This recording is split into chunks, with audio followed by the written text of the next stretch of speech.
That's good. Upbeat with a lot of energy. I'm trying, but it depends on the game. It's a tough profession, as you know. You've been obviously a head coach in Europe, 2 years assistant in Utah with the Utah Jazz. Quinn Snyder, what's it like getting back into that realm of coaching? No, it's been great. It's easy to miss the day-to-day of being around the players and the live action, right? Yeah. There's a lot that we can do in the front office to help these guys, but there's nothing like being on the sidelines to feel that energy. Sergi, when your players have talked views, why do you think you connect so well with them? Honestly, that's maybe a question for them. Okay. All right. I'm trying to do my humility, Kev. Whether it's him, Joe Cronin, Mike Schmitz, Andre Patterson, Asia, go down the line, all of them. There's a humility level that really is a part of the DNA of the. What is that like, being a part of that kind of front office? To have a level of self-awareness and understanding. It's important to understand what you're doing well and why the things that are working, but also why the things that are not, and how to fix them. And I think that has to start with a level of make things fun at the same time that they are ways for them to grow. And they are competitive, and when you can join those three things together, I think it's a good recipe. Yeah, well, off to Donovan Clingan. Are you surprised, even as the coach, how fast y'all been able to execute? The first day of practice, the way that we, I think the expression I used was. You observed anybody that's.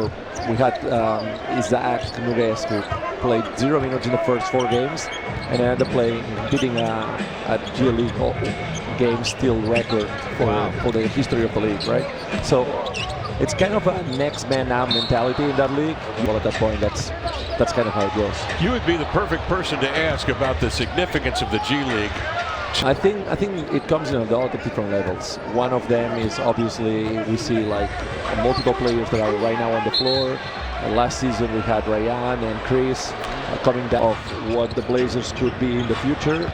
Test it out, trial and error, and maybe things that are half-baked. Remix night. Before we go, though, I got a question for you.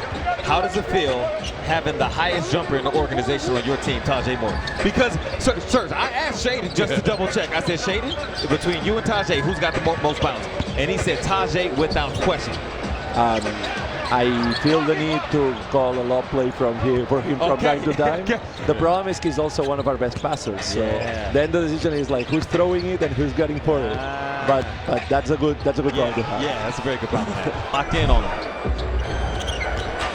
Scoot trying to keep Oubre on his hip. Off to Kamara.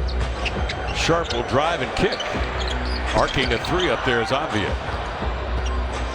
Martin with it. Zips a pass to Yuba's team before playing from it to the silver medal in the Olympics. 11-0 Philadelphia run. 49-38 count. Kind of a 1-2-2 zone here that the Sixers are playing against the Blazers. Deep but lost to Hamel. Into the clutches of Embiid. Outlet pass. Yabusele. He wants to post up on Kamara. And he's a lot to deal with down there. He'll lay it in. And you have to find a way to offset this zone. There goes a gap right there. There goes another one. So it's the right body position.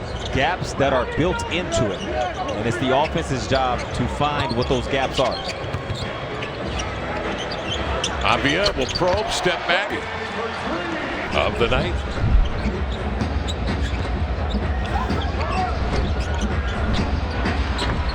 Embiid and scoring. 14 for Joel Embiid. Avia spots a seam. Oubre is so good at getting his hands in there. Pokes it free. Philadelphia comes the other way, forcing another turnover. And then Oubre along the inline, tripped up. When they can put it on the floor more, because that's where that gap for that straight line drive is opening up.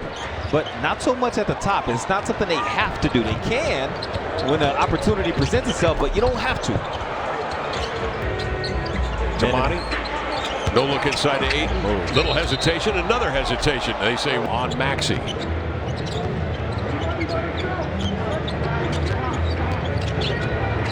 Embiid comes to screen. They double the ball. Embiid now will play make to Yabusele. Man, drilling a 3. Yeah, he's going to get that look because of how the Blazers are guarding at the ball screen. You commit 2 to the ball. Embiid is now likely he's going to draw at least a defender and a half. And so there's going to be some open shooters if the Blazers guard the screen and roll that way. Kamara The three is way short. Long rebound. Flipped ahead by Maxey. That's it. In one fell swoop. 17 points. Sixer lead. They have opened things up here in the second. Kamara. And Kev, we knew coming into this game, this Sixers team, as currently constructed and healthy, is different than the team that has the record that they have. For the two-hand jam. This pick and roll with Maxey and Embiid, similar in terms of effect as Damian Lillard and Giannis Antetokounmpo. As DA, not saying which one is a bowler with that big man who's so destructive going down the paint, whether it's Giannis or Embiid in this case. It's just a lot to deal with, so that's why Philadelphia continuing to go right back to it. There it is again, Kev. And he spun around and fouled this evening. With 18, 7 boards. Maxey 13 points. Simon slings it over here to Kamara. Looks left, drives it right. Over to Sharp for three. Got it. Points. Baseline drive from Tumani, baseline drift on the opposite side from Shaden. It's like clockwork. Sharp, remember, at 4 or better. Kamara trying to go left and right around the massive body of Embiid. Joel makes the catch. Bull rush and a foul on Embiid. 18 against Dallas. Here tonight, just 4 attempts. Outside, Simons at 3. Back iron, rebound, Tumani Kamara. Rotated to Sharp, another look. A flare is short. Oubre scanning down the floor. Off to Caleb Martin, trying to run out on him as Rob Williams the third. Good effort. Long ball recovered by Sharp, up the floor, pacing his steps. Finger hold it short, followed by Ayton. He keeps it alive. Portland closes the gap here to within 11.